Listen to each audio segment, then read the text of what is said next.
طيب، بسم الله الرحمن الرحيم. الحمد لله رب العالمين، والصلاة والسلام على أشرف الأنبياء والمرسلين نبينا محمد وعلى آله وصحبه أجمعين. نرحب بالحضور والمشاركين والمشاركات.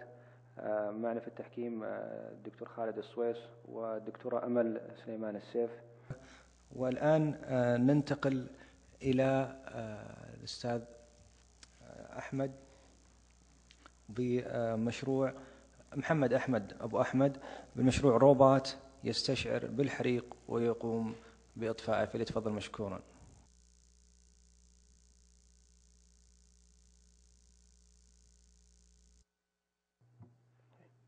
السلام عليكم ورحمة الله وبركاته. محمد أبو أحمد من جامعة طنطا، جمهورية مصر العربية. إن شاء الله موضوع البحث النهاردة عبارة عن روبوت بيستشعر بالحريق ويقوم بإطفائه. بداية أحب أن أوجه خالص الشكر والتقدير لخادم الحرمين الشريفين على هذه الدعوة الشريفة ولاستضافة المملكة العربية السعودية لهذا الملتقى الرائع. بداية أحب أن أعرفكم بفريق المشروع: محمد أحمد أبو أحمد، والطالبة دينا محمد الحداد، ومنى يسري العربي، ومشرف المشروع الأستاذ الدكتور السيد عبد الحميد سلام. إن شاء الله في المشروع أو في البحث اللي احنا هنتكلم فيه هو عندي فهرس محتويات. أول حاجة هنتكلم عن نبذة عامة عن الروبوتكس عموما وعن الفاير فايتنج سيستمز، وتاني حاجة هنتكلم عن شرح الروبوت الفانكشنز بتاعته، وهنتكلم عن السيركتس. تالت حاجة احنا في تحسينات مستقبلية لسه محل البحث والتنفيذ. ورابع شيء اللي هو دور كل فرد بفريق العمل. أول حاجة نبذة عامة هنتكلم إن شاء الله فيها عن نبذة عن الإنسان الآلي الروبوت وأنواع الروبوتس، والروبوت اللي هو في منه أنواع، منها الروبوت ذو العجلات اللي هو هيبقى محل الدراسة بتاعتنا، وفي كمان اللي هو هنتكلم عن نظم مكافحة الحرائق اللي هو الفاير اند جاز سيستمز، وهنتكلم عن كشف عن الحرائق اللي هو برضو محل الدراسة، وهنتكلم بتخصص أكتر عن الكشف عن الغازات. وبعد كده هنتكلم عن الحساسات أو السنسور الخاصة بدخان الحريق والخصائص الخاصة به وتطبيقاته. هو بداية بس أحب أوضح إن بعض الألفاظ العربي نتيجة إن أنا فوجئت إن أنا لازم أقدم البرزنتيشن بالعربي، فاضطريت إن أنا أترجمها بالعربي. أوكي. أول حاجة الروبوت عبارة عن جهاز ميكانيكي مزود بروابط أو لينكس ومفاصل جوينتس. بيتم الاسترشاد بالروبوت ان هو يكون يمشي في طريقه بواسطه اجهزه الاستشعار او السنسورز، ويتم سيره او ان هو يمشي من خلال اكتويترز، ويتم التحكم به من خلال برنامج سوفت وير، بروجرام سوفت وير. وطبعا ده من اجل ان انا انفذ مهام مختلفه في بيئات عمل متنوعه. انواع الروبوت: في 3 انواع روبوتس رئيسيه من حيث الطبيعه بتاعته او ان هو المصنع ازاي. في اللي هو الروبوت ذو العجلات، وهو عباره عن الاكتويترز الخاصه به بتكون عباره عن عجلات بدلا من الارجل. وفي اللي هو الروبوت ذو الارجل او الليجد روبوت، وده عباره عن الفانكشنز بتاعته او ان هو بيمشي بينتقل من مكان لاخر عن طريق الليجز ومكابس هيدروليكيه. وفي اللي هو الروبوت ذو الايدي العامله، وده غالبا بيكون عباره عن تراك او شاحنه بيها ايد بيتم التحكم فيها اوتوماتيك. محل الدراسة بتاعتنا هتكون عبارة عن ان احنا عاملين روبوت بيمشي بعجلات. مكوناته عبارة عن المحركات الاكتويترز، وهي عبارة عن موتورز وعجلات هي ويلز، وفي الحساسات او السنسورز والكنترولرز المتحكمات والهاردوير والسوفت وير. اول حاجة نظم مكافحة الحرائق. اللي عندي اللي هو في علم اسمه الفاير اند جاز سيستمز. ده بيتكون من حاجه اسمها الفاير اند جاز ديتكتورز، وبيتكون من السيستم اللي هو بيقوم في الاخر باطفاء الحريقه، وان هو بيعمل هاندل للموضوع نفسه. الاهميه بتاعه الفاير اند جاز ديتكتورز ان هي بتخفف لي المخاطر بتاعه الاحداث غير متوقعه، لان هي بتنبه لي ان في حريق او في تسرب غاز او ما خلاف ذلك. طبعا في انواع كتيره بالنسبه لمكتشفات الحرائق، منها او اهمها اللي هو الفليم ديتكتور والفاير ديتكتور والهيت ديتكتور، والمفروض يكون في غاز ديتكتور، في غلطه بس في البرزنتيشن. اوكي. المهم هنتكلم عن الكشف عن الحريق في زي ما قلنا من شويه اللي هو فيه فليم ديتكتور وفي السموك ديتكتور وفي الهيت ديتكتور، وهنا بعض الصور الرمزيه او الصور اللي بتوضح الحاجه دي. طبعا مكتشفات الشعلة غالبا بتعتمد في اساسها غالبا على ان انا بيكون في تغير في الاضاءه والحراره اللي هي الخاصه بالمكان اللي انا عاوز ابحث عنه. اما الدخان فبيعتمد غالبا على غاز اول اكسيد الكربون اللي هو الناتج من الاحتراق. اما الهيت ديتكتورز دي حاجه اقرب ما تكون للتمبريتشر. الكشف عن الغازات. الكشف عن الغازات بينقسم عندي الى قسمين. اول قسم اللي هو الكشف عن غازات الاشتعال اللي هي الغازات الناتجه عن الحريق او الغازات اللي ممكن تشتعل، والجزء الثاني اللي هو التوكسيك جاز ديتكشن اللي هي عباره عن غازات السم. بالمشروع احنا استخدمنا حاجه اسمه حساس دخان او سموك سنسور اسمه MQ2، والماده العامله بالسنسور ده عباره عن ماده ثاني اكسيد القصدير SnO4، وهي دي بتديني توصيليه كهربيه قليله او مقاومه كهربيه عاليه في حاله الهواء النقي. يعني لما يكون عندي هواء نقي خالي من الغازات بتديني توصيليه كهربيه قليله او بتديني مقاومه كهربيه عاليه، فما تدينيش اي تيار او فولت يمر، فالسنسور ما يشتغلش. اوكي. طبعا زي ما قلنا لما يظهر غاز الاحتراق التوصيليه اللي هتكون خاصه بالماده هتبقى كبيره وتاخذ في الازدياد بزياده التركيز في الهواء. يعني هي بتديني رينج من الفولتس بازدياد الكونسنتريشن اللي هو الخاص بالغاز في الهواء. مميزات السموك سنسور اللي احنا مستخدمينه: اولا ان هو له حساسيه عاليه لغازات الاحتراق في نقاط واسعه. 2 له حساسيه عاليه لغاز البترول المسال اللي هو LPG وغاز الهيدروجين وغاز البروبان. ثالثا له عمر افتراضي طويل مع اقليه في السعر، هو الكوست بتاعه قليل جدا. رابع حاجه ان هو له دائره توصيل مبسطه، لان هو السنسور مش بيجي بنفسه، ده هو بيجي على حاجه اسمها مديول بيكون فيه 3 بنز وصل عليهم مباشره السنسور. من اهم التطبيقات للسنسور ده ان هو فيه ان هو ممكن يقدر يعمل كمكتشف لتسرب الغاز في شركات الغاز او شركات البترول. ثانيا هو بيبقى بيحدد الغازات القابله للاحتراق.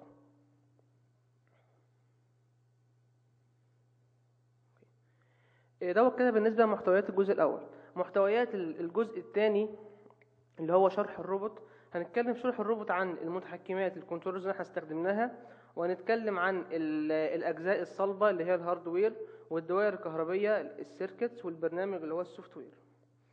اول حاجه احنا في بدايه العمل بتاع الروبوت كنا استخدمنا مايكرو كنترولر اسمه بيك 16F817A، ودوت المايكرو ده قدام هنشرحه.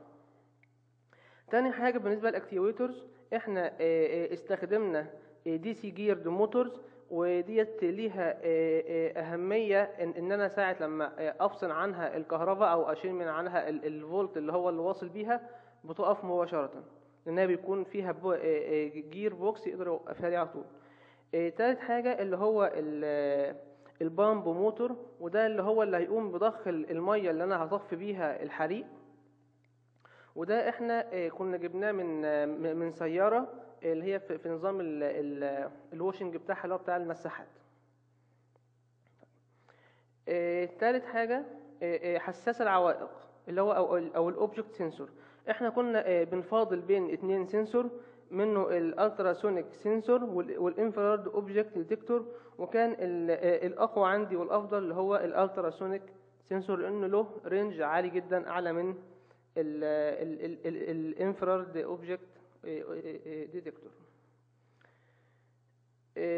طبعا اهم حاجه عندي في الموضوع ده كله ان انا بتكلم على غاز بيكتشف الحريق او الدخان، ان انا لازم يكون عندي اللي هو السموك سنسور، وهو ده شكل السنسور المستخدم اللي هو السموك سنسور.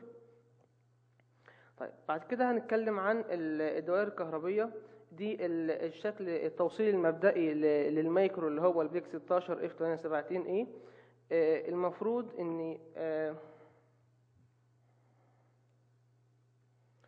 المفروض اني بعمل اللي هي زرار الريست على البن رقم 1، والمفروض ان انا عشان استخدم التايمرز او الكاونترز الموجوده بالمايكرو بوصل على بن رقم 13 و14 كريستال او كريستاله يعني 20 ميجا هرتز، وبوصلها باثنين مكثف بحيث ان هو يعمل تشارج يفضي ويشحن عشان يديني اوسيليتس او يديني التايم اللي انا عاوزه.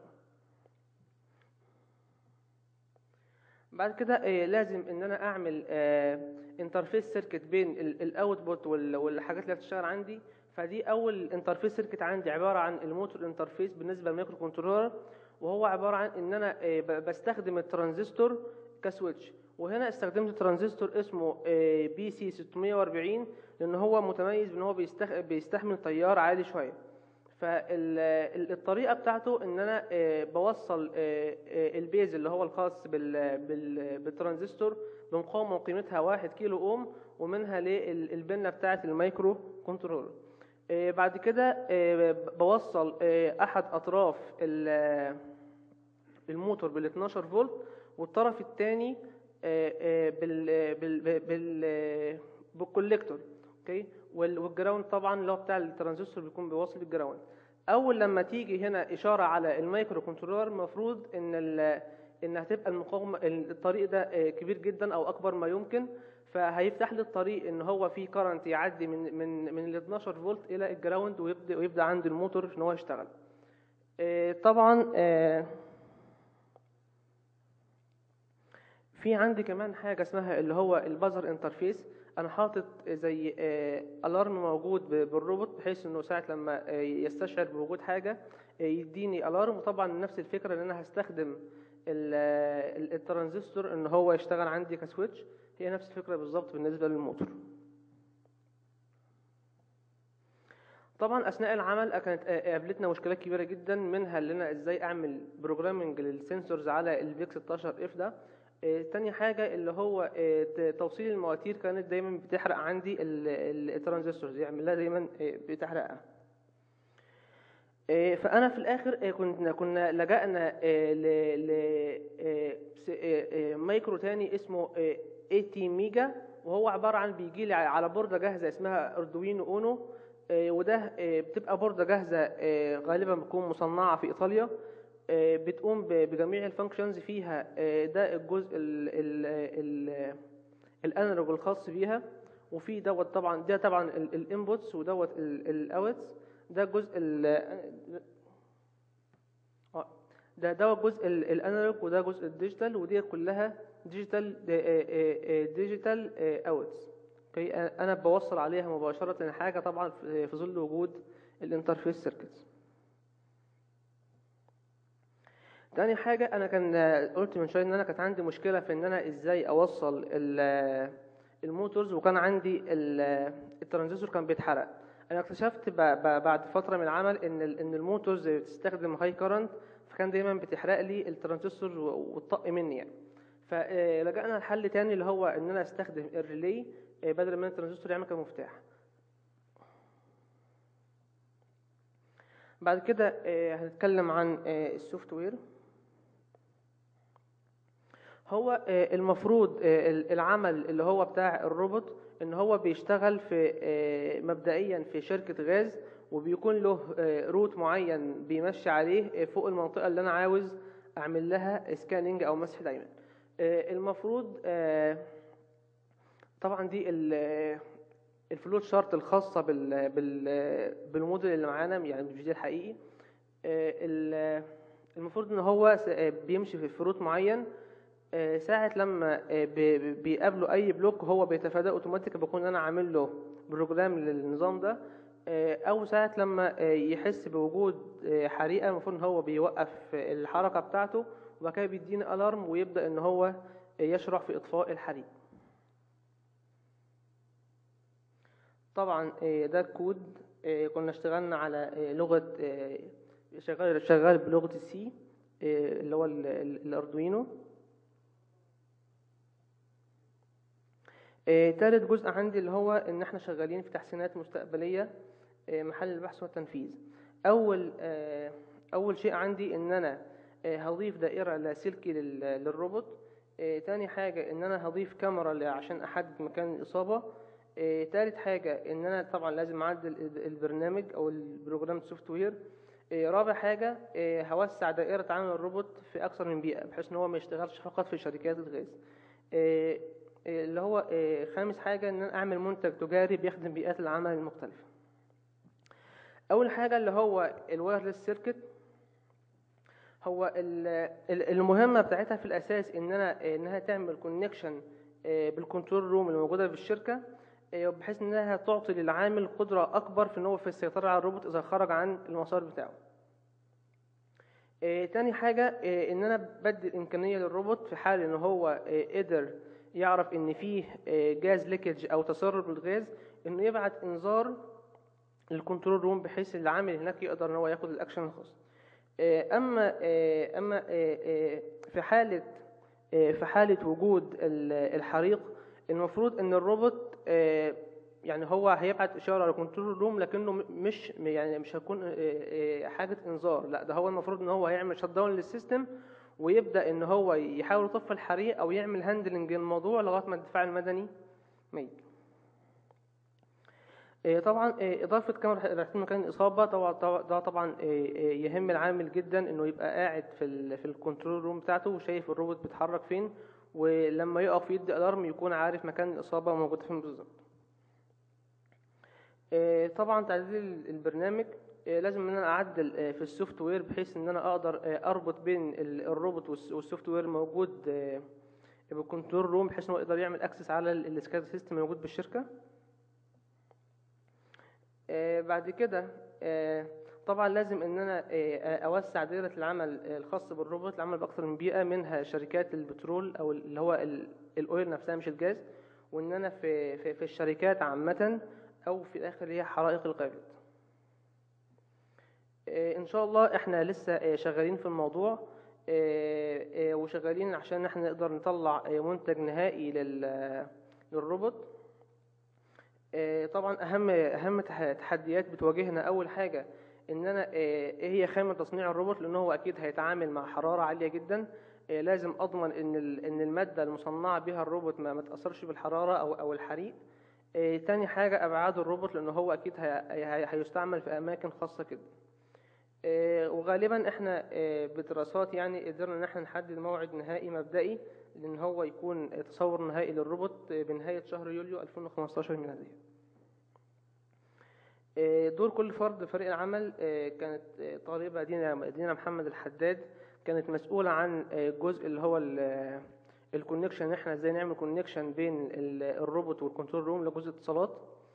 اما منى يوسف العربي كانت خاصه بالموضوع اللي هو الباور الخاصه بالبروجكت. ومحمد ابو احمد كنت ليدر الفريق وكنت مسؤول عن اللي هو التحكم بتاع الروبوت. ودي بعض المراجع المصادر احنا لجأنا لها. طبعا لازم اوجه الشكر وتقدير عرفان للسيد الاستاذ الدكتور السيد عبد الحميد سلام رئيس قسم الحاسبات والتحكم الآلي بكلية هندسة جامعة طنطا جمهورية مصر العربية لما بذله من جهد في سبيل توفير لنا الجو المناسب والبيئة المناسبة الخاصة بالعمل وتوفير المراجع العلمية الموثقة للرجوع إليها.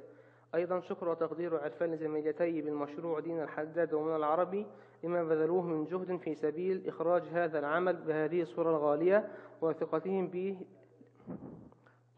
بي لتمثيل هذا المشروع بالملتقى العربي الخامس عشر. أيضا إن شاء الله في معي نسخة مجانية للي يريدها خاصة بكتاب المشروع، ورجاء التواصل معي بالفندق. شكرا محمد أحمد أبو أحمد للعرض. لكن في سؤال عن مدى قابلية السيستم للتعامل مع الإنذارات الكاذبة. تاني السؤال بعد حضرتك. ما يسمى بالفالس ألارمز، قد يكون هناك رذاذ شبيه بالسموك ولكن في الحقيقة هو ليس سموك، فكيف تعاملتم معه؟ هو أنا كنت قلت في التحسينات الخاصة بالمشروع إن إحنا هنضيف عليه كاميرا بحيث إن هو يحدد للعامل مكان الإصابة مكان الإصابة عموما. وزي ما قلت هو غالبا مش هتكون كاميرا بس إن هي تجيب لي الصورة وخلاص، لا ده هي هيكون فيها لايت سنسور، بحيث إن هو السنسور ده بيحس لي بالفرق في البرايتنس الخاص بالصورة اللي قدامه. فأكيد لو في حريق أو في جاز أو في أي حاجة غير الصورة بتأثر على البرايتنس، ويقدر يحدد كانت هي حاجة كاذبة ولا حاجة حقيقية. يعني هل يحتاج تدخل بشري؟ اكيد هو اكيد هيحتاج تدخل بشري. ما انا قلت ان هو الحاله الوحيده اللي مش هيحتاج تدخل بشري حاله وجود الحريق ده غالبا هو العامل برضه هيكون قاعد بالكنترول روم، هيكون شايف اكيد الحريق بيكون له دخان بيكون له شعله الكلام ده. لكن يجب ان يعني تاخذ بعين الاعتبار انه ليس لكل مكان راح يكون فيه مراقب بشري ينتظر، لانه في اماكن للكشف عن الحرائق قد تكون في الطائرات، قد تكون في اماكن يعني ما فيها يعني غرف للمراقبه، فيجب ان توجد حل. وهذا اللي مجال ابحاث الان، معرفه الفرق بين الحريق الحقيقي والكاذب. تمام. في سؤال ثاني يعني. شكرا للطالب على البرزنتيشن هذه. اولا يعني الشغل هذا ما اعطيتنا في الريبورت، انا يعني للاسف يعني اعطيتنا صفحتين يعني ما كانت تدل على الشغل تاعكم، ما ادري اذا كان شفت الريبورت. كانت هي القصة ان انا فوجئت ان لازم اقدم بالعربي، وكان صعب جدا اني اترجم الشغل ده كله بالعربي، فاضطريت اني اتكلم بصيغة عامة عن البروجكت، مش حاجة متخصصة يعني. وعموما عشان كده انا قلت للناس ان انا معايا كتاب متخصص اللي بيريد يكلمني وانا بطبعه له ان شاء الله. طيب لانه انا لما شفت العنوان وشفت الشغل الان عرفت انه في فرق يعني، لانه العنوان يقول روبوت يستشعر بالحريق ويقوم باطفائه. تمام. وكانه اوتونوموس، هذا يعني وحده يقوم بهذه الاشياء. ولكن في اخر المطاف لما شفت شغلك يعني هو كان شغل تاع تطوير انترفيس بين السنسور و الكنترولر تاع شو اسمه تاع الروبوت، صح؟ تمام. الروبوت هل موجود ولا غير موجود الروبوت؟ نعم. في منه موديل صغير موجود قدام حضرتك هنا. لا، هل في روبوت يعني هو اللي يقوم بالاطفاء ولا عندكم بس بروتوتايب؟ انتم عاملين بروتوتايب؟ بروتوتايب بس. اوكي. انا افتكرت لانه شفت روبوت يستشعر بالحريق ويقوم هو بنفسه باطفائه، يعني افتكرت شيء يعني لا هو اصل حضرتك هو في نقطة هو صعب جدا، هي حاليا برضه المشكلة اللي بتواجهنا ان انا ازاي اعمل الحجم الخاص بالروبوت بحيث انه يشيل تانك كبير يقدر يطفي الحريق، لان حتى الموديل بالنسبه لنا هيشيل كميه ميه او اللي هي سائل الاطفاء يبقى صغير جدا. فحتى الان احنا عاملينه احنا يعمل هاندلنج للموضوع لغايه ما الدفاع المدني يجي، لنا طبعا في الاول الحريق لما تبقى في بدايتها افضل من هي لما تتطور اكتر، فهو يحاول يهندل الموضوع قبل ما طيب هو يعني الان الشغل تاعكم ينحصر في انك طورتوا يعني ويلد روبوت هذا وطورتوا الانترفيس بين السنسورز، يعني تعرف على السنسورز. تمام. اوكي، انواع السنسورز على شو اسمه على الروبوت هذا. نعم، لانه يعني في ال20 سنه الاخيره كان في اشغال كثيره عن النوع تاع الروبوت، تطوير الروبوت في حد ذاته. تمام. يعني شفت في المراجع تاعك ما عندك مراجع، يعني ما حطيت لنا ولا مرجع، يعني مرجعين امبيدد روبوتكس يعني ما عنده علاقه شو اسمه. والثاني اللي هو ما ادري بروجكت ما عرفت نحدد هي القصه يا دكتور ان احنا المراجع اللي احنا قدرنا نرجع لها فعلا اللي هي الخاصه بالروبوتكس. اما بالنسبه للفايرنج اند جاس سيستمز دي المصادر بتاعتها يعني كانت غير متوفره تماما. احنا عملنا بحوثات كتيره جدا لان هو لسه علم جديد، يعني لسه علم بدا يشق الطريق بتاعه يعني. لان انا كنت اخدت تريننج بكذا شركه بترول، هم نصحوني ان انا ابحث في المجال ده لان هو لسه موضوع يدخل سوق العمل يعني. نعم، هو النوع في اعمال كثيره انعملت في 20 سنه الاخيره عن الروبوت تاع الاطفاء يعني ريسكيو روبوت، يعني في المواقع، في الزلازل، في شو اسمه، حتى هذا بتاع الفاير يعني يعني في اشياء كثيره عملت فيه. يعني حتى الروبوت هذا تتكلم عن الكاميرا، هل هو يعني يمشي وحده او فيه اوبريتور هو اللي يمشيه؟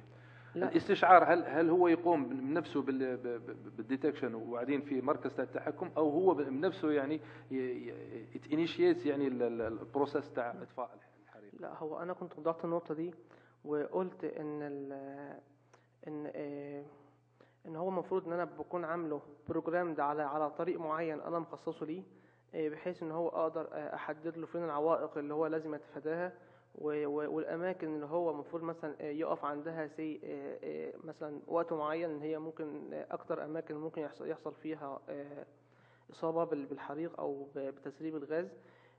ثانيا هو انا قلت ان هو برضو بيعمل كونكشن بالكنترول روم. هو هناك العامل بيقدر يحدد اذا كان الامر يستدعي ان هو يعمل شت داون للسيستم او لا. لكن قلت في حاله لو وجود حريق يعني اوريدي في اصابه خطيره، هو مش هيرجع الاوبريتور ده ويعمل شت داون للسيستم ويعمل فينت الخط كله على الفلير بحيث ان هو يقدر يامن سلامه الشركه. نعم، لكن هذا كله تصور يعني هو ليس في واقع. يعني لما تقول مثلا لما قلت للدكتور انه في كاميرا تشوف الانفايرمنت وتحدد اذا كان فورس ولا لا، يعني هذا بحد ذاته مشروع. ايه كاميرا يعني فيجنز، الناس اللي تشتغل على الكمبيوتر فيجن بالنسبه مشاريع لحد الان يبحثون فيها. يعني ما هو بالسهوله هذه انه كاميرا تقدر تعرف اذا كان في حريق ولا ما في حريق بالكونتراست او بال. لا، هو حضرتك دلوقتي لا انا فهمت عليك، يعني انه هذه الاشياء اللي تتكلم عليها كلها تصور يعني لمشروعكم. هو متكامل. يعني ما قمتوا بها. يعني الشيء اللي سويتوه لحد الان هو الانترفيس بين السنسورز والروبوت بروتوتايب. هو الروبوت كان يشتغل تمام. وكنا جربناه على حريق صغير كده، يعني كنا جبنا جربتوا السنسورز ما هو الروبوت، جربتوا السنسورز؟ لا، ما هو جربنا الروبوت. ما هو حضرتك انا قلت بالنسبه للكاميرا وان هو في وايرلس يتحرك شو اسمه لا، ده هو لازم كونكشن ان هو مش شغال ببطاريه. طيب لكن كيف كنتوا تحركوه عشان يمشي ايه، ما احنا كان معانا شواحن كبيره بتحركه، يعني ليها سلك طويل بحيث ان هو يسمح له بالحركه في اماكن كتيره. وكنا جربنا ان احنا نعمل له كونكشن بينه وبين السكار سيستم، بس طبعا كان وايرد مش وايرلس. هو التحدي اللي قدامنا احنا ازاي نخليه وايرلس، وازاي نعمل. هو اوريدي الكاميرا موجوده، يعني الكاميرات موجوده بالسوق متوفره كتير جدا، لكن الفكره ان احنا ازاي نعمل لها بروجرامينج بين المايكرو وبين الكونسيستم. نعم، لكن يعني الشغل لسه ما هو في لسه تحسينات، وان شاء الله الشغل بينتهي بنهايه يوليو 2015. طيب شكرا.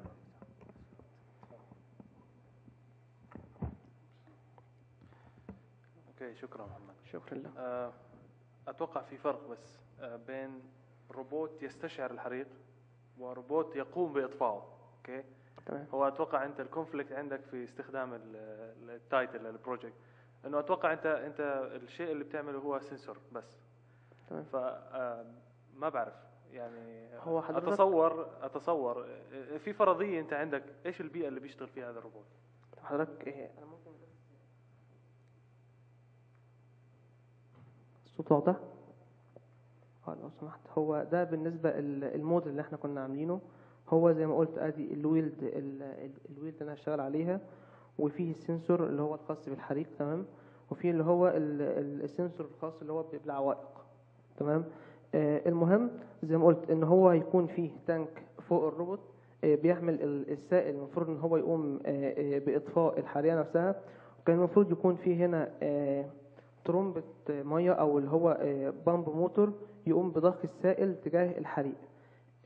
هو المفروض ان انا عامل السنسور في مقدمه الروبوت، بحيث ان يكون الفتحه اللي هي النوزل الخاصه بالبامب موتور تكون موجهه مباشره ناحيه الحريق. بس مش هذا سؤالي ايش البيئه اللي انت بتفترض؟ يعني هل هذا راح يكون في مصنع، في اوبن اريا، في ايش البيئه؟ لا، هو مبدئيا هو مصنع لشركات الغاز، شركات غاز البترول. شركات الغاز خاصه بالبترول. بالبترول. شركات الغاز. طيب ايش الشيء السيء انه انا يكون في عندي فيكست سنسورز موجودين عندي في الاماكن الخطره، وفي حاله وجود حريق راح استدعي الروبوت لحتى يقوم باطفاء الحريق؟ هو القصه ان انا دوت روبوت بس لو تستخدم المايك لانه في الفيميل سكشن ما بسمعوك.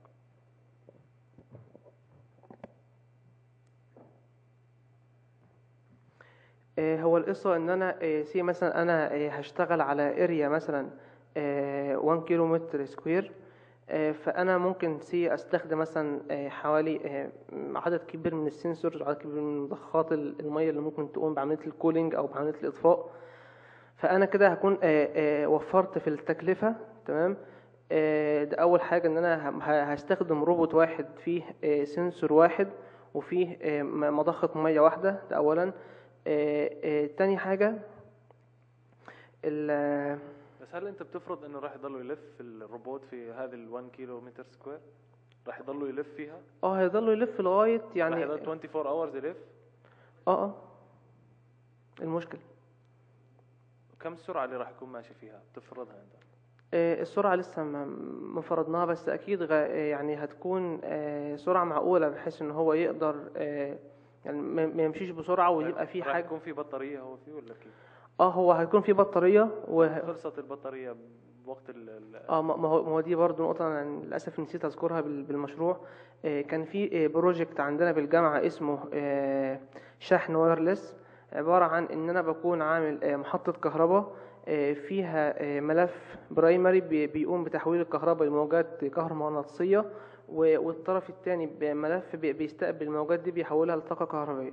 فانا غالبا هناخد البروجكت ده ونحطه في السيستم في الروبوت عندنا، بحيث انه طول ما هو شغال يقدر يشحن البطاريه بتاعته وهو شغال. ده اولا. او في فكره تانية ان احنا هنعمل له محطات شحن على طول الطريق برضه بتستخدم نفس التقنيه دي. شكرا. طيب الدكتوره امل في سؤال. السلام عليكم. هو تقريبا الأسئلة نفس مشابهة اللي طرحته، فأتوقع أنه ما عندي أسئلة. شكرا. طيب هل فيه أي سؤال من الحضور؟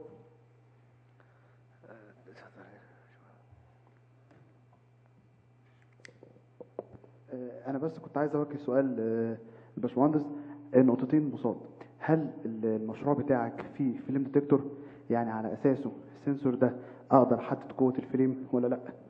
لان احنا عندنا 3 انواع من الفيلم، لو كان فيلم احمر او اخضر او ازرق بيديني قوه معينه. وده بينقلني النقطه ثانيه، التانك اللي انت حاطه فوق هل عنده القدره ان هو يعمل عمليه اطفاء بشكل جيد او اخماد بسيط عبال ما الدفاع المدني يجي؟ والسائل اللي جواه الرغوي، في حاجه في مجال الدفاع المدني اسمه الرغوي، تمام. ماده مثلا اسمها البي تي او بتضاف للميه، عندنا ثاني اكسيد الكربون عشان يطفئ الحريق. انا ممكن ادخل جهاز عشان يخمد الحريق يولعها اكتر. تمام. فاصبحت المشكله عندي كبيره. تمام. وبكده الجهاز مش حل مشكله، ده عمل مشكله اكبر. بالظبط. النقطتين دول هل انت ذاكرهم؟ ما بلاش في العرض اللي انت عمله، في المشروع بشكل عام. تمام. نقطه الفيلم ديتكتور ونقطه الليكويد اللي موجود جوه التانك. والحته الثانيه برضو ان اللي اتكلم فيها دكتور خالد، ان البتاع هيفضل شغال كده عمال على بطال، في لحظه من اللحظات ممكن يفقد السيطره بتاعته على الحريق، والموضوع ما يبقاش سهل. تمام. احنا بنعمل اي مشروع بندور برضو ان احنا نكمل المهم على اكمل وجه. ثالث حاجه التكلفه. انا النهارده لو شركه بترول هتعمل لي ده ب10 قروش، ولكن انا عندي حاجه ثانيه بقرش. تمام. مش فارق بقى التقنيه طالعه ازاي. الاول والاخير هندور على التكلفه، لان التكلفه ديت انا النهارده لما كلفني قد كده بضيفها على المنتج بتاعي، المنتج بتاعي بيبدا يعلى سعره. تمام. هي نقطه اقتصاديه، فانا عايز رد منك على ال3 نقط. شكرا جزيلا. شكرا لله. هو اولا بالنسبه للنقطه اللي هو هل انا هستخدم فيلم ديتكتور ولا لا، هو انا ذكرت ان انا في الاول افترضت ان انا شغال مبدئيا في شركات غاز. اوكي. وشركات الغاز او الحالات بتاعت الغاز غالبا انا دايما يعني شاهدتها في كشركه رحتها بيكون ليها ادخنه مميزه، غالبا بتكون اللي هي اول اكسيد الكربون. تمام. فانا عشان كده في الاول اعتمدت على وجود سموك سنسور، لان هو ده اللي يهمني بالموضوع، ان في سموك سنسور او لا. ده اولا. ثانيا لان الغاز ممكن ان هو في احتراقه، ده حاجه من خواص الغاز، ان هو في احتراقه ممكن ما يشتعلش لكن يديني دخان. في غازات معينه من غازات البترول تديني دخان مبدئي قبل ما يحصل الحريق نفسه. فانا استخدمت اللي هو السموك سنسور. تاني سؤال السائل. خلاص اوكي. ومعلش بس هضيف اضافه بسيطه. البامب اللي انت حاطه او بيسموه في الدفاع المدني المدفع، تمام، هل هو ثابت ولا على روتيتور معين؟ لان انت عندك لما تيجي تطفي من فوق غير من تحت غير من اي جنب. بالظبط. تمام. انا عايزك في الاول وفي الاخر برضو انت مدخل جانب الدفاع المدني معاك في المشروع، لازم تبدا تسال الناس دي. تمام. الناس دي بص، في امريكا في علم اسمه علم اطفاء الحريق، تمام، بيعملوا فيه دراسات وهو هيفيدك اكتر. هو ده العلم اللي انا بتكلم عليه، هو اللي هو الفايرنج اند جاس، هو اللي انا بتكلم فيه. هو بالنسبه للسائل، هو طبعا انا على علم ودرايه بان الغازات، حرائق الغازات عموما ما ينفعش ليها الميه اطلاقا. تمام. وليها فوم وليها وسائل تانية للاطفاء يعني غير الميه. فدوت برضو يعني انا الصراحه مش يعني انا ما دخلتش في الموضوع بالظبط، بس انا اي ثينك ان انا كنت ممكن اقدر اعمل الخليط اللي هو الخاص بالاطفاء في تانك واحد، بحيث ان هو يقدر يشتغل مباشره. ده اول نقطه في السؤال. ثاني نقطه ان هل الحجم بتاع التانك يقدر ان هو يطفي لي الحريق ولا لا؟ دي برضه كنت قلنا ان هي نقطه بحثيه لسه شغالين عليها، على حسب الحجم اللي هو بتاع الروبوت، على حسب القوه والمتانه بتاعته هيقدر يشيل يعني تانك فوقيه عامل ازاي. دي كمان نقطه. النقطه الثالثه، هل النوزل الخاصه بالمدفع او بالبامب موتور هتكون فيكسد ولا لا؟ هو احنا حاليا عاملينها فيكسد، بس ان شاء الله اللي هي نقطه ان يكون يكون روتيت ان شاء الله. دي برضه نقطه شكرا في الموضوع. شكرا. سؤال اخير بس سريع لو سمحت. الله يعطيك العافيه مهندس محمد. بس انا والله في يعني هو السؤال بعده فروع شوي يعني تحملوني. الان زي ما تفضل الدكتور الاستاذ الدكتور محمد تحدثوا عن قضيه اللي هو الحركه. يعني هذه قضيه على فكره مهمه كثير، انه انت حددت انه هذا عباره عن وير روبوت راح يمشي في اريا. انا بتخيل انه كونه في مصنع معناته المفروض انه يكون في معدات اذا في عوائق. الان مساله تحديد الباث، المسار اللي بده يمشي، هذا واحد. اثنين، الان لو اجينا قارنا كونه هذا يعني عباره عن يعني ويل وبده يمشي ضمن مسارات معينه، لو اجينا قارنا هذه المساله بالاجهزه اللي هي اصلا بتكون موجوده اوريدي لاطفاء واخماد الحرائق الموجوده في المباني زي الموجوده في الاسفل. الان ايهما اكثر فاعليه من ناحيه منطقيه؟ يعني استنى انه الروبوت يمشي ويوصل للحريق، ولا الاجهزه هذه مباشره؟ وهذه طبعا انا اعتقد انها اكثر فاعليه. تمام. المساله الاخيره اللي هي مساله السنسورز الموجوده الان. اوكي، تبين انه في عندك حريق، ولكن انت بدك تاخذ بعين الاعتبار مساله كثير مهمه، اليه اطفاء الحريق. انت ممكن انه تشتغل المضخه وتبدا برش المي، ولكن باتجاهات غير محدده بشكل دقيق. وهذه مساله زي ما تفضل الاستاذ الدكتور قال انه في 20 سنه وهم بيشتغلوا بهذا المجال، ولحد الان الامور غير واضحه. اخر نقطه مساله الشاحن اللي جاوبت فيها الدكتور خالد. لسه انت بدك تعتمد على بحث لسه قيد الدراسه. لا بس بدي احكي لك شغله اذا سمحت لي. الان هذا موضوع الشاحن فيري ليميتد. يعني بتعرف شو يعني فيري ليميتد؟ يعني بجوز ما تعدى شاحن متر و2 سم بجوز يفصل. فهل الشاحن يضل ماشي ورا الريبوت او لا؟ هذه يعني النقاط اللي انا شكرا لله. هو بالنسبه للنقطه الخاصه الاتجاه اللي هو بتاع الاطفاء الحريق، اللي هو ممكن فعلا زي ما حضرتك ان هو يعمل ضخ للميه او لسائل الاطفاء في اتجاه بعيد عن الحريق، وممكن يقدر يعمل مضاعفات زياده والكلام ده. انا قلت من ضمن التحسينات الخاصه بالمشروع ان انا هدي امكانيه للعامل الموجود في الكنترول روم ان هو يقدر يعمل كنترول على الروبوت. فهو اصلا اوريدي لو العامل شايف ان الروبوت شغال بالمهمه بتاعته الاساسيه وبيطفي في الاتجاه المناسب، هو مش هيديله اي اكشن. لكن لو شايف ان هو سي مثلا بيفضل مثلا ان هو يطفي مثلا بزاويه مثلا 30 درجه وهو بزاويه تانية، هو من خلال الكنترول الخاص بيه في الكنترول روم يقدر ان هو يوجه الروبوت في الاتجاه المناسب للاطفاء من الكنترول روم. دي اول نقطه. بالنسبه للنقطه الثانيه اللي هي خاصه بالشواحن، هو فعلا الموضوع حتى لما يعني الناس اللي عملوه بطنطا عندنا كانوا عملوه في حدود 1.5 متر او 2 متر مش فاكر يعني. لكن انا قلت ان هي مش هتكون محطة واحدة او مش هتكون مكان شحن واحد، هو على طول الطريق هوفر التقنية ديت بحيث ان هو يقدر يفضل شغال طول ما معون البلانت شغال. لكن لو البلانت حصل فيه شت داون هو بيكون له اكشن تاني على حسب الكنترول هيحدده له وحسب الشركه اللي عاوزه ايه. بالنسبه للروت دي اول نقطه خالص، الروت ده غالبا احنا الروت هيبقى بين التيوبس الخاصه بالشركه، عشان كده قلنا ان هو بيشتغل في ظروف صعبه او في ظروف معينه وفي بيئات معينه. يعني عشان كده انا لازم هراعي في الابعاد بتاعته والتانك اللي هيشيله اشكال عامل ازاي. طيب شكرا يا محمد ابو احمد. فنشكر الطلاب القائمين على المشروع ونشكر الدكتور على هذه الفكرة. والآن ننتقل إلى